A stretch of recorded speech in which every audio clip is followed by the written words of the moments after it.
Hello guys, आपका शिवानी कहानी hall में स्वागत है। और आज की वीडियो होने वाली है बहुत ही इंटरेस्टिंग। तो चलो वीडियो स्टार्ट करते हैं।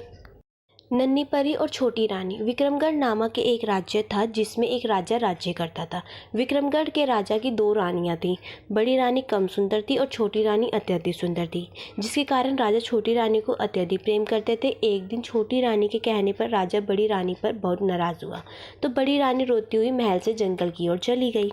एक नदी के किनारे अनार के पेड़ के नीचे बैठकर वो जोर जोर से रो रही थी कि तभी एक नन्ही सी परी प्रकट हुई। नन्ही सी परी ने रानी से उसके रोने का कारण पूछा, तो बड़ी रानी ने सब कुछ सच सच बता दिया।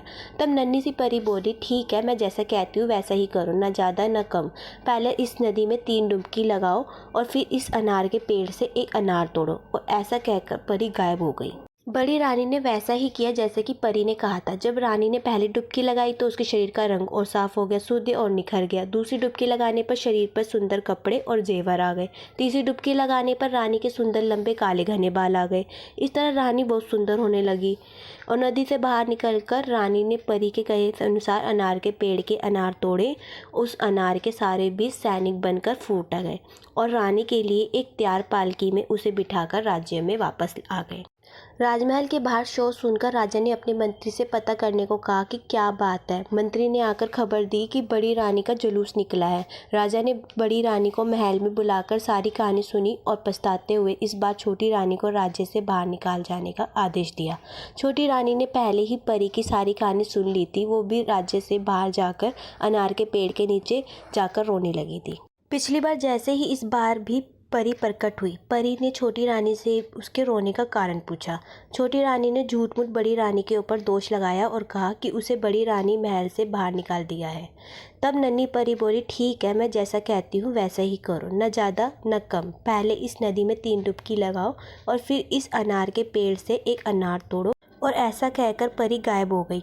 छोटी रानी ने खुश होकर नदी में डुबकी लगाई। जब रानी ने पहली डुबकी लगाई तो शरीर का रंग और साफ हो गया, शुद्ध और निखर आया। दूसरी डुबकी लगाने पर उसके शरीर पर सुंदर कपड़े और जेवर आ गए।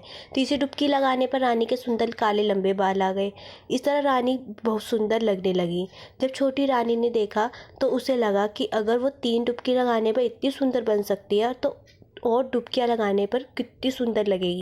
इसलिए उसने एक बार कई डुबकियां लगा ली। मगर उसका ऐसा करने से रानी के शरीर के सारे कपड़े फटे पुराने हो गए, जेवर गायब हो गए, सर से बाल चले गए और सारे शरीर पर दाग और मस्से दिखने लगे। छोटी रानी ने ऐसा देखकर दहाड़े मार मार कर रोने लगी। फिर वो नदी से बाहर आई और अनार के पेड़ से एक अनार तोड़ा। उस अनार में से एक बड़ा सा सांप निकला और रानी को खा गया। इस कहानी से हमें सीख मिलती है कि दूसरों का कभी बुरा नहीं चाहना चाहिए। तो गाइस, आपको नन्ही परी और छोटी रानी की कहानी कैसी लगी? अगर अच्छी लगी हो तो लाइक, कमेंट, शेयर और सब्सक्राइब ज़रूर करें। Bye bye guys.